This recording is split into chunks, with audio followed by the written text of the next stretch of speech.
أشرقت نفسي بنور من فؤادي. نحمدہ و نصلی علی رسولہ الکریم، اما بعد. سامعین محترم، کل کے درس میں 3 عبادات کا ذکر ہوا تھا. 2 کل کے درس میں آ چکی اور آج تیسری عبادت کا ذکر کروں گا. اور تیسری عبادت ہے صلاۃ التسبیح، یعنی تسبیح کی نماز. ابو داؤد شریف میں حضرت عبداللہ بن عباس رضی اللہ تعالیٰ عنہ سے مروی ہے، فرماتے ہیں کہ ایک مرتبہ جناب نبی کریم صلی اللہ علیہ وآلہ وسلم نے میرے والد حضرت عباس رضی اللہ تعالیٰ عنہ کا ہاتھ پکڑ کر فرمایا تھا کہ اے چچا، کیا میں آپ کو ایک ہدیہ نہ دوں؟ کیا میں آپ کو ایک عطیہ نہ کروں؟ اور پھر جناب نبی کریم صلی اللہ علیہ وآلہ وسلم نے یہ صلاۃ التسبیح نماز کا طریقہ بتلایا. فرمایا کہ اگر آپ یہ نماز پڑھ لیں تو آپ کے اگلے پچھلے چھوٹے بڑے چھپ کر کیے ہوئے اعلانیہ کیے ہوئے ہر طرح کے گناہ اللہ تعالیٰ معاف فرما دیں گے. پھر فرمایا کہ اے چچا، اگر ہو سکے تو ہر روز اس نماز کو پڑھ لیا کرنا. اگر ہر روز ممکن نہ ہو تو ہفتے میں 1 دن، اور اگر ہفتے میں ممکن نہ ہو تو مہینے میں، اور اگر مہینے میں ممکن نہ ہو تو سال میں، اور اگر سال کے اندر بھی ممکن نہ ہو تو زندگی میں 1 مرتبہ اس نماز کو ضرور پڑھ لیں. دیکھیے کتنی تاکید ہے. تو پھر اس نماز تسبیح کا طریقہ بھی جناب نبی کریم صلی اللہ علیہ وآلہ وسلم نے بتلایا. یہ ذرا توجہ سے سن لیجئے گا. یہ نماز تراویح اصل میں نفل نماز ہے،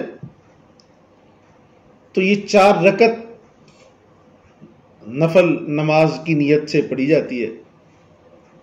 تو طریقہ اس کا یہ ہوتا ہے کہ پہلے ہم نے جیسے نماز کے لیے تکبیر تحریمہ کہتے ہیں، تکبیر تحریمہ کہنے کے بعد ہم نے ثنا پڑھنا ہوتی ہے، سبحانک اللہم الی آخرہ، اور اس کے بعد 15 مرتبہ یہ تسبیح سبحان اللہ والحمد للہ ولا الہ الا اللہ واللہ اکبر. اور بعض روایات کے اندر یہ بھی اضافہ ہے ولا حول ولا قوت الا باللہ، یعنی آپ سبحان اللہ والحمد للہ ولا الہ الا اللہ واللہ اکبر تک بھی پڑھ سکتے ہیں، اور واللہ اکبر کے بعد ولا حول ولا قوت الا باللہ کا اضافہ بھی کر سکتے ہیں. یہ بھی حدیث پاک میں 15 مرتبہ آپ نے یہ تسبیح پڑھنی ہے. اس کے بعد آپ نے اعوذ باللہ بسم اللہ سورہ فاتحہ اور سورت ملا کر پھر آپ نے 10 مرتبہ اسی تسبیح کو پڑھنا ہے.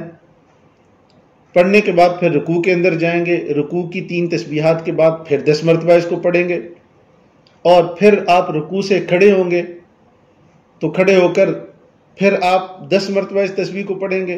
پھر آپ پہلے سجدے کے اندر جائیں گے، تسبیحات کے بعد 10 مرتبہ اس کو پڑھیں گے، اور پھر آپ سجدے سے اٹھ کر بیٹھیں گے، پھر 10 مرتبہ پڑھیں گے، پھر دوسرے سجدے کے اندر جائیں گے، پھر 10 مرتبہ پڑھیں گے، اور پھر آپ سیدھے کھڑے ہو جائیں گے.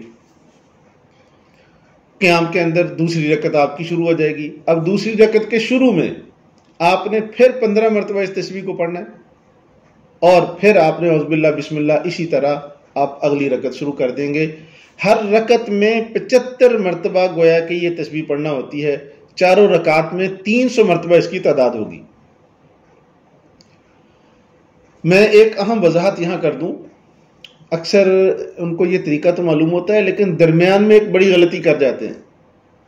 وہ کیا کہ جب آپ کی دوسری رکعت ہوگی نا، آپ تشہد پہ بیٹھیں گے، یعنی اتحیات کے لیے بیٹھیں گے، تو اس میں آپ نے اتحیات کے بعد درود پاک بھی پڑھنا ہے، ربی جعلنی بھی پڑھنی ہے، اور پڑھ کر پھر آپ نے کھڑے ہونا ہے تیسری رکعت کے لیے.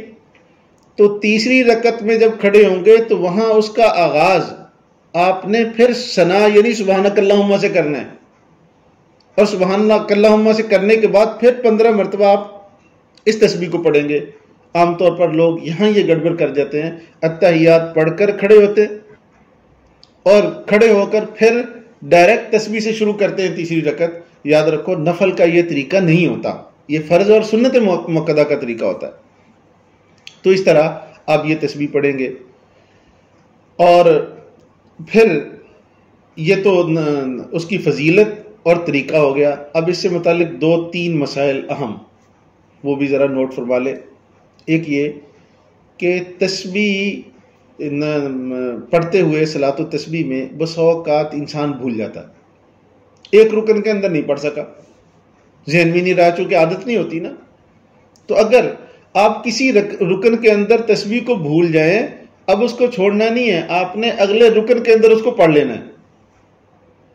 مثلا آپ سے پہلے سجدے کے درمیان چھوٹ گئی ہے، آپ دوسرے سجدے میں ڈبل کر دیں، 20 مرتبہ پڑھ لیں اس کو، لیکن یہ خیال رکھیں کہ اگر رکوع کے اندر چھوٹی ہے تو قیام کے اندر ڈبل نہ کریں، اس کو سجدے میں آ کر ڈبل کر لیں۔ اور اگر سجدے سے پہلے سجدے سے اٹھنے کے بعد بیٹھے تھے، اس کے اندر چھوٹ گئی ہے، پہلے سجدے کی چھوٹ گئی ہے، تو اس کے بعد جو اٹھ کر بیٹھنا ہے اس کے اندر ڈبل نہ کریں، بلکہ اگلے سجدے کے اندر ڈبل کر لیں۔ ٹھیک ہے، ایک تو یہ اہم مسئلہ ہے، اس کو نوٹ کر لیجئے۔ دوسرا مسئلہ یہ ہے کہ صلاۃ التسبیح کس وقت پڑھنا چاہیے۔ تو پہلی بات تو یہ ہے کہ جو اوقات ممنوعہ یا اوقات مکروہہ ہیں ان کے اندر تو یہ نماز پڑھنا جائز نہیں، جس طرح کوئی بھی نفل نماز پڑھنا جائز نہیں۔ اوقات ممنوعہ کون سے ہیں؟ 3، صبح طلوع شمس کے وقت، زوال کے وقت اور غروب شمس کے وقت۔ اس وقت تو نماز پڑھنا ہوتا ہی حرام ہے۔ اور 2 وقت ہیں جس کے اندر پڑھنا مکروہ ہوتا ہے، وہ صبح صادق جب روزہ بند ہوتا ہے اس وقت سے لے کر سورج طلوع ہونے کے درمیان کسی طرح کی نفل نماز مکروہ ہوتی ہے، یہ صلاۃ التسبیح پڑھنا بھی مکروہ ہے۔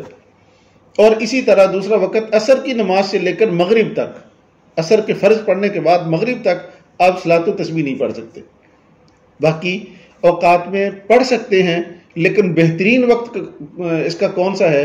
تو حضرت عبداللہ ابن مبارک رحمہ اللہ کا ایک عمل ہے، ان کے پیش نظر شاید کوئی حدیث ہوگی کہ آپ زوال کے بعد ظہر کی نماز سے پہلے پہلے اس کو پڑھتے تھے۔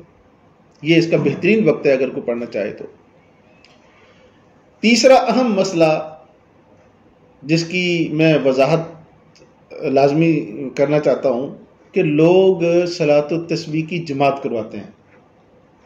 یاد رکھیں صلاۃ التسبیح کی جماعت جائز نہیں، بلکہ نفل نماز کی جماعت جائز نہیں۔ تو جب نفل نماز کی جماعت جائز نہیں ہے تو صلاۃ التسبیح کی جماعت جائز نہیں ہے۔ ہمارے ہاں لوگ مسجدوں کے اندر بھی اور گھر کے اندر خواتین بسا اوقات اس کی جماعت کرواتی ہیں۔ تو یاد رکھو اس کا یہ تنہا پڑھنے کی نماز ہے، نوافل جتنے ہوتے ہیں یہ اللہ تعالیٰ کی محبت کا حق ہوتے ہیں، یہ خلوت میں مناجات کا نام ہوتا ہے۔ نوافل صلاۃ التسبیح خلوت کے اندر اکیلا اللہ سے ہم کلام ہونے کا نام ہوتا ہے۔ اور اگر کسی کو اکیلے آدمی کو بلایا ہو کسی باس نے اور وہ ایک جماعت لے کر چلا جائے تو کیا اس کو لوگ عقل مند کہیں گے؟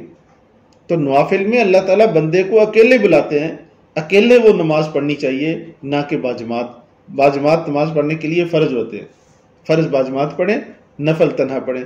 تو یہ تنہا پڑھیں، زندگی میں ہو سکے 1 مرتبہ، سال میں 1 مرتبہ، مہینے میں 1 مرتبہ، ہفتے میں 1 مرتبہ، لیکن وہ بڑے خوش قسمت ہے جو روزانہ 1 مرتبہ پڑھیں۔ میں دعا گو ہوں کہ اللہ مجھے اور آپ کو توفیق عمل نصیب فرمائے۔